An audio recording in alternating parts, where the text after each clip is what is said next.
Jesus.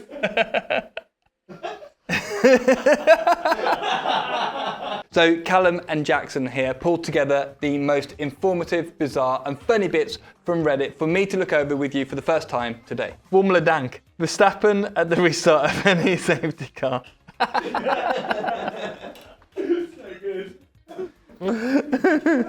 I don't know what kind of technical analysis I'm supposed to do on this. Other than this is now illegal, right? Yeah. Change the rules. So I think that's legal. If he was on the one next to him, it would be illegal. Oh, right, okay, got you. Yeah, you're right, actually. From a driving perspective, I think, like in terms of safety and just getting away at the restart, you should be nose to tail. You shouldn't be able to come past the back. Yeah, there shouldn't be any overlap to the car in front of you. Oh, some graphics. Each team's gap to pole with their best sectors so far in 2022. God, Mercedes are a long way back, aren't they, when you look at the data like this? As we know, Ferrari and Red Bull are ahead, quite close together, although it does feel a bit further apart than that. But look at the midfield with Merck heading up from Alpine and then going down the order, all within 0.6. And I think, of course, that's what we all want to see. We want to see them battling. It would be nice if that chunk was only a few tenths off the front two teams. Oh, Will. Was this what he actually said? Because I haven't, to be honest, I haven't watched it all yet. So if you take first place, you will win the race. No, he said, you want to be in first position because then the other 19 drivers are behind you. Oh, this is cool. So we made a video about this, but obviously this is comparing the footprint of the cars over the years from 1950 to 2020. Some wicked cars in there. The FW07B, the MP45B. 2000 Ferrari, all very cool. But look at how the cars have grown over the years, and you can see the development of the aerodynamics. It's more the length of the car that's grown. Even if you go back 20 years, though it doesn't feel like that much, back to 2000s, the cars were so much shorter then. Even though the width was, 2000, the width was 1.8 meters. But if you go back to 97, it was 2 meters. But they were still short like this. But the cars were, 200 kilos, maybe 250 kilos lighter than they are now, which is crazy. It's mad when you look at it like that. I just like looking at the 50s and 60s. Like, look at those guys. Look at the 60s car. Like, those guys are heroes. 2022 cars without the halo, the Red Bull and the Ferrari. I know that the halo is the best thing for safety, but I don't think there's any argument that the cars look better without the halo, even though we've got used to it. Well, you think they look better with the halo? Yeah, it looks part of the car. It looks bizarre like that. I think it looks weird. You think it looks weird? You've got so used to it. We've got this big issue that we're trying to get on top of. George Russell discussing the porpoising issues. It is a bit of a safety concern. You can't deal with that forever. Is he saying that just because they've got it the worst? Yeah, political. Possibly. Yeah. So the issue with the porpoising is that it makes the car incredibly unpredictable, especially when the porpoising is happening as you're entering a corner, like it is with the Mercedes. So we've recently made a video on this, but basically because the load through the tyres is changing all the time with the bouncing up and down, it makes it very difficult for the driver to predict how much grip they're going to have when they arrive and turn into the corner. So it means that George and Lewis are having to drive the car below what it would be capable of if it wasn't porpoising, where the car would be a bit more stable on the corner entry. Yes, that's it. Is that real? Yeah, it was last year. Leclerc knows how to take a curb, doesn't he? Leclerc born. Leclerc ball, where's that? Yes. These are good curbs, but they're not proper curbs. I did a race there in Formula 3000 in 2005. And the curbs there, so you arrive up and the curbs there, they were like massive old school like concrete ones. And you'd literally just send it in and hope it jumped over the curbs properly. It was absolutely terrifying. Will we see much of that this weekend? No.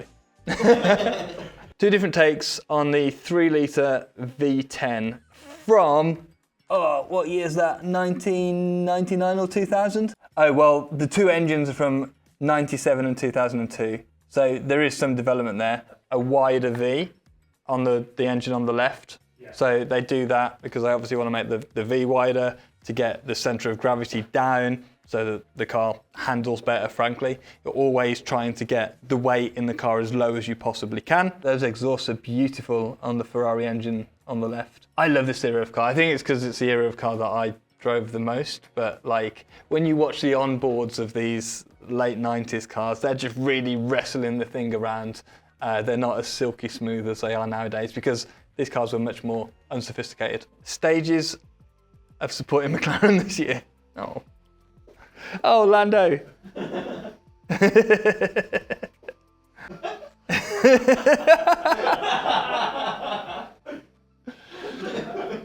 Oh my, is he doing that on purpose? Or is he trying to be like, is he trying to be in character?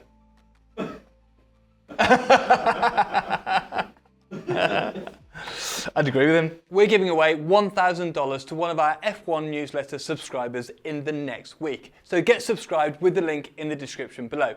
FW44 weight reduction. So you can see all the points here where they've just stripped back the paint, and there's lots of them. I think it actually looks pretty cool with the bare carbon on the bottom there, but I think it goes to show that how close they all are on weight. Like if you're taking paint off the car, we haven't seen that for years, right? Yeah, they're obviously really struggling, and I don't know, this might be 200 grams. The Red Bulls have been catching fire.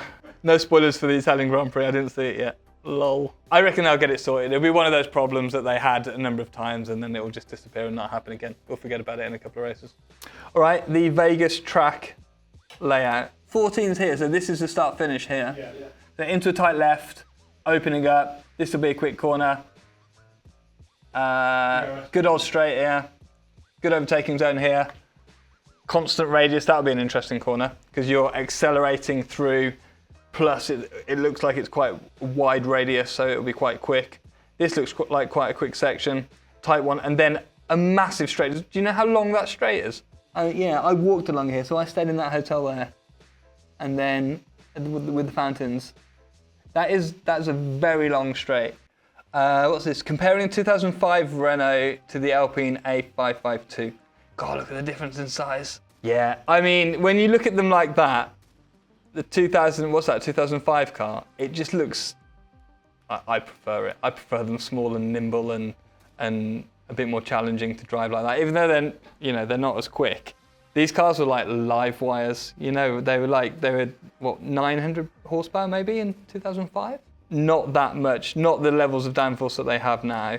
And just small and nimble, like a single-seater race car, formula car, should be light and nimble and on the edge. Look, I get the reason is that obviously the cars are safer now. We're trying to make the drivers as safe as possible. There's much more crash structure in the sides, in the front. That's all well and good, but I still like small cars. Here we go, a dashboard layout. What Lando sees during a race. Right, what have we got here? So this is his dashboard, and you see all the numbers on there. Probably, I would say, the most important to a driver, especially in like qualifying or testing, is the delta in the top right. You're constantly looking at this to see how you're getting on. Obviously, you feel like whether you've gone through a corner properly and whether everything's kind of loaded up well and you've aced that bend. But you are always checking back to this delta, so it's updated many times a second and you can see it rising or falling. And the worst thing is if you get a bad exit coming out of the corner down a long straight, you see that delta adding time as you go all the way along the straight, and there's nothing you can do about it. Brake bias, really important. You do see obviously when they wind the bias forward or backwards to add more load into the front axle or the rear axle, you see that pop up a lot of the time on the dash so that you can see it nice and big. Back in my day, you just have a knob, a mechanical knob.